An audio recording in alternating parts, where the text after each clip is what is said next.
नमस्कार साथियों, आप सभी का टॉक पर स्वागत है। पार्ट 1 में आपने देखा कि जातिगत राजनीति और नरेंद्र मोदी के फैसलों पर। हम पार्ट 2 में आ चुके हैं। पार्ट 1 में हमने कई विषयों पर चर्चा किया और पार्ट 1 के उन तमाम विषयों पर जब हमने चर्चा किया तो अब हम बढ़ते हैं पार्ट 2 में।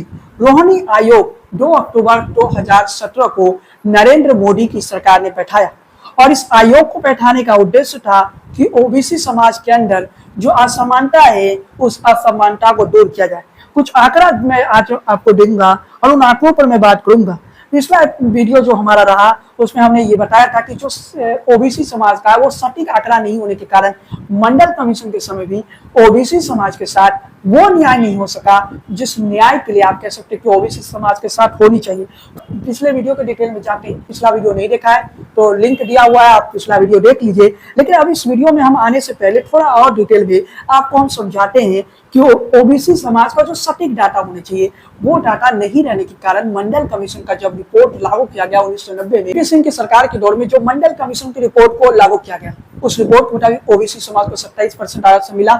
उस रिपोर्ट को लागू करने के पीछे 1931 में अंग्रेजों द्वारा करवाए गए जाति जनगणना का महत्वपूर्ण रोल था। देश आजाद हो गया था 15 अगस्त 1947 में। 1990 में जब बीपी सिंह की सरकार ओबीसी समाज के साथ न्याय करने के लिए निकली तो बीपी सिंह की सरकार के पास कोई आंकड़ा ही नहीं था कि ओबीसी आबादी कितनी है। जब किसी भी समाज की आपके पास कोई आंकड़ा ही नहीं रहेगा तो उस समाज के साथ आप न्याय कैसे करेंगे। तो उसी वक्त से जातिगत जनगणना का डिमांड उठने लगा। उसी समय से जातिगत जनगणना की बात होने लगी। 80 और 90 के दौर में ये नारा खूब लगा करता था, जिसकी जितनी जनसंख्या उसे उतना हिस्सेदारी मिलनी चाहिए, उसे उतना भागीदारी मिलनी चाहिए। भारत की सियासत क्या फिर से उसी दौर में पहुंच गई? क्योंकि जैसा कि आपको पता है कि हर 10 साल के बाद देश में राजनीति के मुद्दे बदल जाते हैं। 2014 से 24 के बीच चुनावी हिंदुत्व बड़ा मुद्दा रहा। 2014 से 24 के बीच और 2024 का लोकसभा चुनाव जैसा आया, एक बार फिर से मुद्दा बदल गया और इस बार मुद्दा आ गया संविधान। और ये जो मुद्दा है अगले 10 साल तक रहेगा। अगले 10 साल तक देश में जातिगत सियासत होगी और जनगणना के बाद, जातिगत जनगणना के बाद ये सियासत और बढ़ेगी, क्योंकि जिन जातियों के साथ आप कह सकते हैं न्याय नहीं हुआ वो जातियां कहीं ना कहीं आवाज उठाएंगी। लेकिन इन तमाम परिस्थितियों के बीच में देश की सियासत तो ऐसे चलती रहेगी। लेकिन 24 की रणभूमि जो मेरा बुक है उस पुस्तक में मैंने आपको पहले ही बता दिया था कि 2024 का लोकसभा चुनाव भाजपा जो कोशिश करेगी हिंदुत्व के मुद्दा पर हुए और भाजपा की तरफ से हिंदुत्व मुद्दा रहेगा, लेकिन विपक्ष की तरफ से जो है संविधान को बड़ा मुद्दा बनाया जाएगा और वही हुआ और वही देखने को मिला। लेकिन चलिए साथियों, हम आज के दूसरे एपिसोड में रोहिणी आयोग के सिफारिशों पर बात करते हैं। 2 अक्टूबर 2017 को रोहिणी आयोग का गठन किया गया।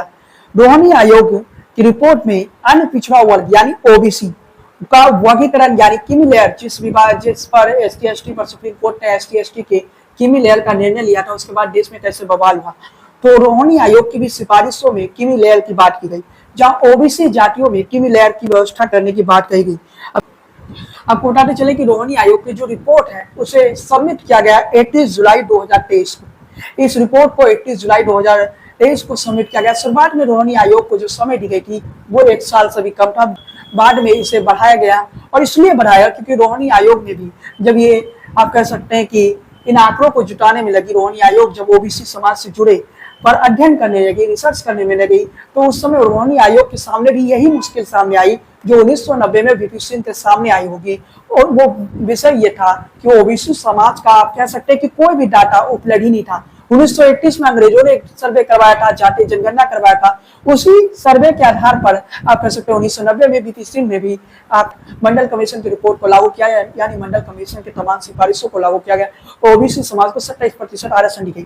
तो वही परिस्थिति 2017 में भी देखने को मिली जब रोहिणी आयोग को ये कहा गया कि आप ओबीसी समाज की वास्तविकता को जानकारी इकट्ठा करके दीजिए। तो रोहिणी आयोग के सामने सबसे बड़ा मुसीबत आया कि रोहिणी आयोग को पता ही नहीं था कि ओबीसी समाज की आबादी कितनी है।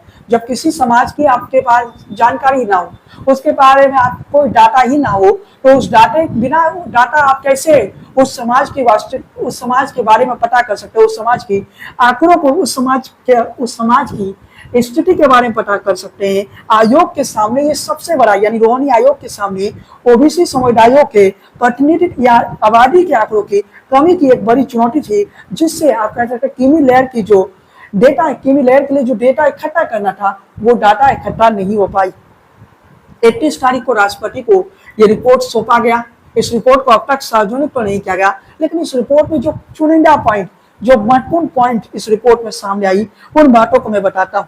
ओबीसी आरक्षण का 97% आरक्षण यानी 97% जो आरक्षण है वो केवल 25% यानी 25% उप जातियों को प्राप्त है, जबकि 983 जातियों के पास 37% के पास कोई भी प्रतिनिधित्व नहीं है। और यहाँ पर जानकर एक बात और हैरानी होगी कि 10% ओबीसी समुदायों के पास 27% आरक्षण का 25% हिस्सा है। अब जरा सोचिए, क्या कि ये जातियां कौन सी है? ये जातियां वही है जिन्हें आप कह सकते हैं कि राजनीतिक तौर पर उचित प्रतिनिधित्व मिल गया, और जब उनके जाति के नेता बड़े पद पे चले गए तो ओबीसी आरक्षण का जो लाभ है वो कहीं ना कहीं ये जाति लेते चले गए। आप जरा सोचिए कि रोहिणी आयोग के इस रिपोर्ट को अगर लागू कर दी जाती है तो फिर क्या होगा। जैसे रोहिणी आयोग की इस रिपोर्ट को लागू की जाएगी, वैसे ही देश की सियासत में एक नया भूकंप आ जाएगा, वैसे ही देश की राजनीति में सोशल जस्टिस की एक नई, आप कह सकते हैं कि राजनीति शुरू हो जाएगी। यूं कहिए कि राजनीति बिल्कुल नई दिशा की तरफ बढ़ जाएगी, जिसकी आपने कल्पना भी नहीं की है, जिस विषय के बारे में शायद आपने सोचा भी नहीं। रोहिणी आयोग ने ओबीसी के टोटल 2633 जातियों के 4 श्रेणियों में बांटने की बात कही, यानी क्रीमी लेयर करने की बात कही गई, 4 श्रेणियों में विभाजित करके बांटने की कही गई। पहली श्रेणी जो है उसे 2% आरक्षण मिला जाए, दूसरी श्रेणी में जो जाति आएंगे उन्हें 6% आरक्षण मिलेगा, और तीसरी श्रेणी में जो जाति आएंगे उन्हें 9% आरक्षण मिलेगा, और चौथी श्रेणी में जो जाति आएंगे उन्हें 10% का आरक्षण देने की बात कही गई थी। मतलब रोहिणी आयोग जो कि 2 अक्टूबर 2017 को इसी नरेंद्र मोदी की सरकार ने गठित किया था, और रोहिणी आयोग ने एक सिफारिश किया था कि ओबीसी समाज के अंदर क्रीमी लेयर की व्यवस्था की जाए, यानी आरक्षण का वर्गीकरण किया जाए। और रोहिणी आयोग की सबसे चौंकाने वाली बात यह है कि ओबीसी समाज में लगभग 37% ऐसी जातियां यानी 983 ऐसी जातियां हैं जिनका कोई प्रतिनिधित्व नहीं मिला, जिन्हें आप कह सकते हैं कि राजनीतिक तौर पर भी प्रतिनिधित्व नहीं मिला, सरकारी नौकरी में भी उनकी भागीदारी नहीं है, उनकी भागीदारी कहीं पर नहीं है। ऐसे जातियों की संख्या 983। तो ओबीसी समाज को 90 के दौर में कह सकते हैं कि आरक्षण दे दी गई, लेकिन इस आरक्षण का उन्हें सही तरीके से बेनिफिट नहीं मिला। इस आरक्षण का आप कह सकते हैं कि समीक्षा नहीं हो पाई। दिल्ली उच्च न्यायालय की पूर्व मुख्य न्यायाधीश न्यायमूर्ति रोहिणी के नेतृत्व में 4 सदस्यीय कमेटी का गठन किया गया। इस 4 सदस्यीय कमेटी, 4 सदस्यीय पैनल ने पूरा रिसर्च उठाया, लेकिन इस कमेटी के सामने भी सबसे बड़ी मुसीबत ये आई कि ओबीसी समाज का कोई भी डाटा नहीं है, क्योंकि हमारी सरकार कभी भी जातीय जनगणना करवाई ही नहीं। 2011 में जो हुई थी वो जातीय जनगणना नहीं था, बल्कि जनगणना के साथ एक सर्वे करवाया गया, और उस डाटे को भी नरेंद्र मोदी की सरकार ने पब्लिक नहीं किया, उससे पहले यूपीए की सरकार ने भी पब्लिक नहीं किया। थोड़ा विस्तार से समझने की कोशिश कीजिए। एक एक बात जो है आपको ध्यान से समझाने की कोशिश कर रहा हूं, क्योंकि देश की सियासत अब जो है एक नए दौर में पहुंच चुका है। देश की राजनीति एक बार फिर से उसी जातिगत राजनीति की ओर बढ़ चुका है। जब 90 के दौर में, 80 के दौर में ये नारा लगा करता था जिसकी जितनी हिस्सेदारी उसे उतना भागीदारी मिले, तब लोगों ने कहा था ये जाति की राजनीति आखिर आगे कब तक चलेगा। लेकिन एक बार फिर से वही राजनीति शुरू हो चुकी है, एक बार फिर से वही कहानी शुरू हो चुकी है, जहां पर ये कहा जा रहा है जिसकी जितनी आबादी है उसे उतना हिस्सेदारी मिलना चाहिए। तो पहले पॉइंट समझिए कि रोहिणी आयोग की रिपोर्ट अब तक पब्लिक नहीं किया गया, यानी पब्लिक डोमेन में ये रिपोर्ट नहीं है। इस रिपोर्ट को 31 जुलाई 2023 को राष्ट्रपति को दे दिया गया, लेकिन इस रिपोर्ट को आज तक पब्लिक नहीं किया गया। अब हम अगले कहानी की ओर बढ़ने से पहले, अगले विषय की ओर बढ़ने से पहले आपको एक और महत्वपूर्ण बात बताना चाहते हैं कि ओबीसी समाज में जो आरक्षण दी गई है वो आरक्षण ओबीसी के सभी जातियों में बराबरी से नहीं मिला। ऐसा एसटी एसटी में भी है, कुछ खास लोगों को ही पीढ़ी दर पीढ़ी आरक्षण का बेनिफिट मिलते जा रहा है। ऐसी ही कहानी आपको एसटी एसटी में मिल जाएगा। एसटी एसटी समाज को आरक्षण तो मिल रही है, लेकिन उस आरक्षण का जो आप दायरा कह सकते हैं कि एक ही परिवार पीढ़ी दर पीढ़ी कहीं ना कहीं उस आरक्षण का लाभ ले रहा है। राजनीतिक तौर पर आप देख सकते हैं कि हाजीपुर का सीट जो एसटी एसटी आरक्षित सीट है, वहां चिराग पासवान पिछले कई पीढ़ियों से कहीं ना कहीं वो लाभ ले रहे हैं। वो सीट पर दूसरा कोई भी एसटी एसटी जाति का नेता को मौका नहीं मिल रहा है। चिराग पासवान से पहले रामविलास पासवान उस सीट से लड़ते थे और उसके बाद पशुपति पारस भी लड़े थे। अब चिराग पासवान उस सीट से लड़ रहे हैं। मतलब सीधे तौर में समझ लीजिए कि आज सीधे तौर पे समझ लीजिए कि एसटी एसटी समाज में भी कुछ खास लोग आरक्षण को लेकर बैठ चुके हैं। आरक्षण वास्तविकता में उन लोगों को भी नहीं मिल, उस समाज के वंचित तबकों तक पहुंच ही नहीं पा रहे, चाहे वो एसटी एसटी है या ओबीसी आरक्षण। एक ही परिवार के लोग पीढ़ी का पीढ़ी उस आरक्षण का बेनिफिट बन रहे हैं, एक ही जाति विशेष के लोग बन रहे हैं। अगर वो राजनीतिक में मजबूत स्थिति में है, वो सत्ता के केंद्र में है, तो उसी जाति को ज्यादा बढ़ावा मिल रहा है ओबीसी आरक्षण के नाम। यूं कहे कि आरक्षण तो दे दिया गया लेकिन उसका सही मायने में लाभ नहीं मिल।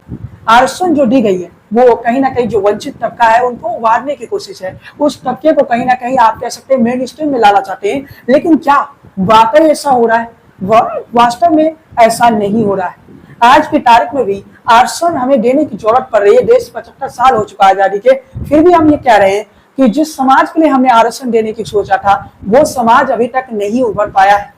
वो समाज अभी तक उस मुकाम तक नहीं पहुंच सका है कि उस समाज को अब हम आरक्षण देने की जरूरत ना पड़ी।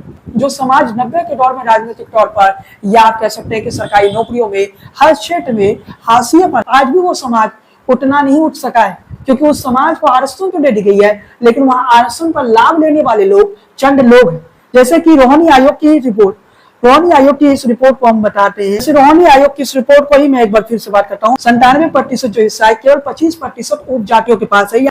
आयोग का जो रिपोर्ट है उसी रिपोर्ट के आधार पर मैं कह रहा हूँ कि ओबीसी के लिए आरक्षित नौकरी और शिक्षण संस्थानों की सीटों में 97% यानी 97% हिस्सा केवल 25% उप जातियों को मिल प्राप्त है, जबकि 983 ओबीसी में समाज के अंदर ही 983 ऐसी जातियां हैं, यानी टोटल 37% ऐसी जातियां, एक बड़ा वर्ग है। 37% ऐसे हैं जिनका कोई प्रतिनिधित्व नहीं है, ना सरकारी नौकरी में है, ना शिक्षण संस्थानों में, ना के बराबर उनका प्रतिनिधित्व है। आप कह सकते हैं जीरो। खास समझिए कि आप एक समाज को, एक वर्ग को उठाने के लिए आरक्षण देते, 90 के दौर में मंडल कमीशन की रिपोर्ट लागू की, लेकिन उस रिपोर्ट का क्या फायदा हुआ कि उस समाज में बस चंद लोगों ने उस आरक्षण का बेनिफिट उठा लिया, बाकी लोग उस आरक्षण का बेनिफिट नहीं उठा रहे। और इसी रिपोर्ट में एक चौंकाने वाली बात है कि 10% ओबीसी जातियों के पास 27% आरक्षण है।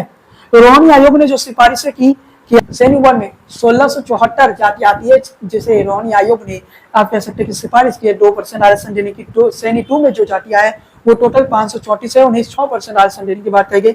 श्रेणी 3 की जातियों को 9% आरक्षण देने की बात की गई, इसमें टोटल 328 जातियां हैं। श्रेणी 4 की जो जातियां है वो 97 है, यानी टोटल 10% आरक्षण देने की बात कही गई। टोटल जातिगत राजनीति को समझे तो इस नजरिए से समझ लीजिए कि जातिगत राजनीति अगर उबाल आया है तो उसके पीछे भी जो धरातल पर असमानता है। अब मान लीजिए एसटी एसटी को आरक्षण दी गई, लेकिन क्या एसटी एसटी के समाज में 100% लोग आज मेन स्ट्रीम में आ चुके हैं? जवाब है नहीं।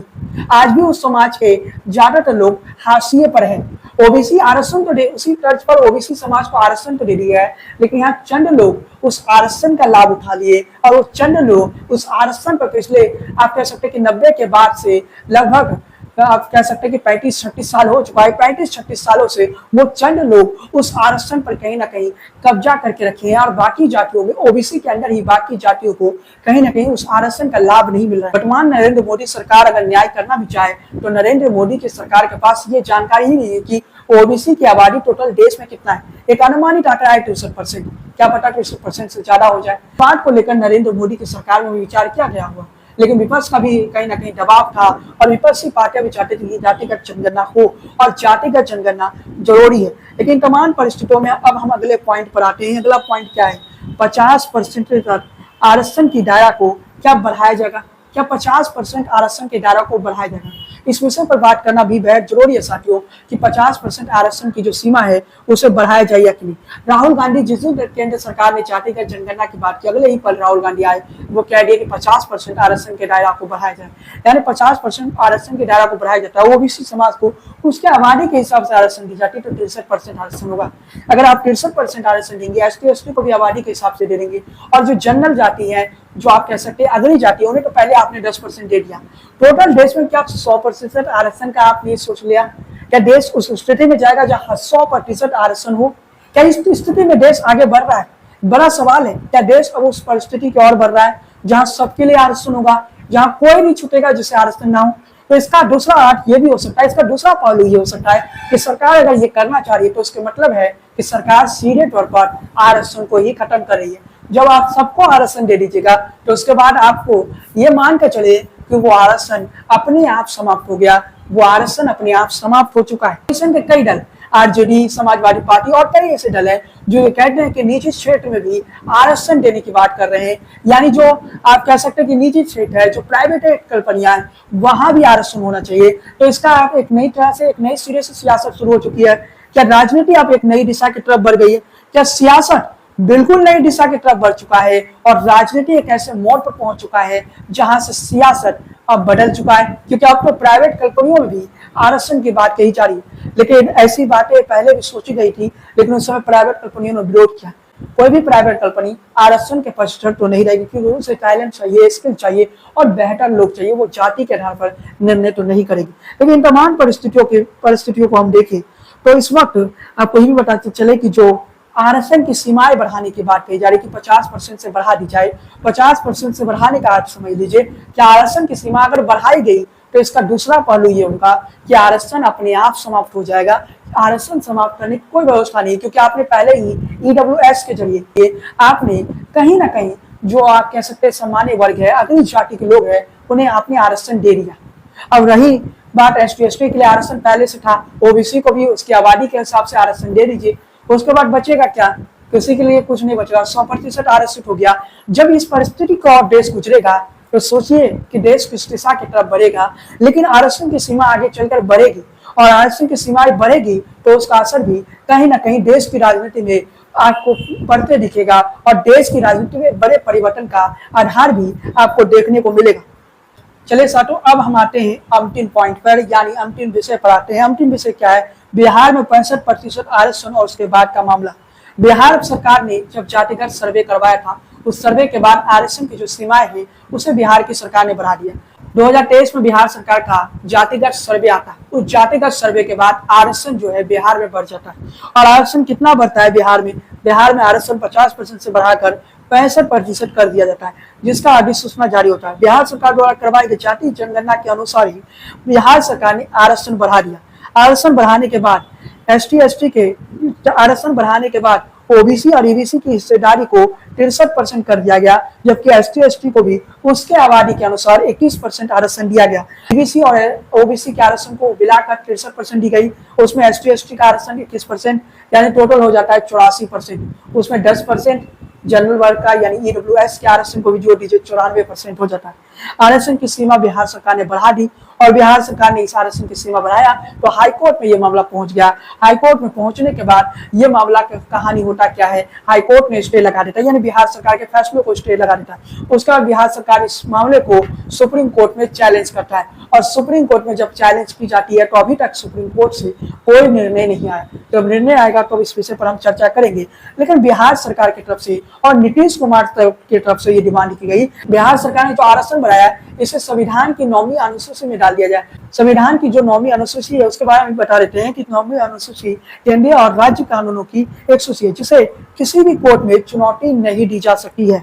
इसे संविधान के पहले अधिनियम 1951 द्वारा जोड़ा गया। पहले संशोधन में अनुसूची में 13 कानूनों को जोड़ा गया। बाद में विभिन्न संशोधनों को सहित वर्तमान में संशोधित कानूनों की संख्या 284 है। 9वीं अनुसूची में भारतीय संविधान के एक विशेष प्रावधान है जो विधायिका को संविधान संशोधन के जरिए कुछ कानूनों को न्यायिक समीक्षा से छूट मिलता है। सीधे तौर पर समझ लीजिए, नीतीश कुमार कह रहे हैं कि आप 9वीं अनुसूची में डाल दीजिए।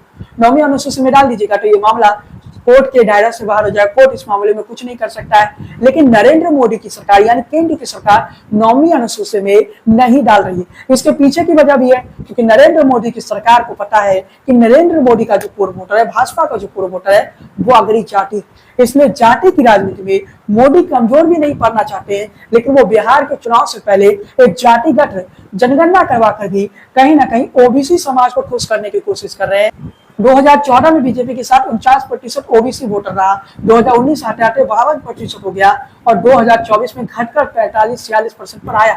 लेकिन वो भी संविधान की लहर में। नरेंद्र मोदी को एक बात समझ में आ गई कि अगर ओबीसी समुदाय की बातों को नहीं सुना गया तो वो दिन दूर नहीं कि जब भारतीय जनता पार्टी 240 से भी नीचे आ जाए, 150 सीटें भी ना आए, इसलिए नरेंद्र मोदी को डील ना आ जाए, इसलिए जाति जनगणना पर मान गए। यूं कहिए कि एक तरफ नीतीश कुमार एक बड़ा चाल खेलते हैं, जिसकी जितनी आबादी उसे उतना भागीदारी नीतीश कुमार दे देते हैं। अर्थात नीतीश कुमार 63% आरक्षण दे देते हैं। नीतीश कुमार जब 63% आरक्षण ओबीसी और ईबीसी को दे देते हैं तो उसके बाद हाईकोर्ट में मामला पहुंचता है, हाईकोर्ट ने स्टे लगा देते हैं। हाईकोर्ट ने नीतीश कुमार के फैसले पर स्टे लगा देती है। हाईकोर्ट के स्टे लगाने के बाद उस फैसले पर सुप्रीम कोर्ट का अभी तक कोई अंतिम निर्णय नहीं आया। बिहार का चुनाव, क्या नरेंद्र मोदी आने वाले वक्त में संविधान की 9वीं अनुसूची में क्या इस विषय को डालेंगे? क्या 9वीं अनुसूची में बिहार में जो आरक्षण की सीमा बनाया गया उस विषय को डालेंगे? एक बड़ा सवाल है। लेकिन नरेंद्र मोदी के पास भी शायद अब वक्त नहीं है और नरेंद्र मोदी को यह फैसला लेना पड़ेगा। अगर नरेंद्र मोदी ये फैसला नहीं लेंगे तो बिहार जैसी राज्य जहां एक तरह से कह सकते हैं जातिगत राजनीति हावी होती है, नीतीश कुमार और नरेंद्र मोदी के साथ खड़ा न रहा तो समझ लीजिए कहानी खत्म हो जाएगा। तेजस्वी यादव के पास अपना कोर वोटर है, लेकिन तेजस्वी को बस एनडीए के कुछ परसेंट वोट बैंक को लेना है और बिहार में भाजपा हार जाएगी। बिहार में भाजपा को करारी शिकस्त मिलेगा।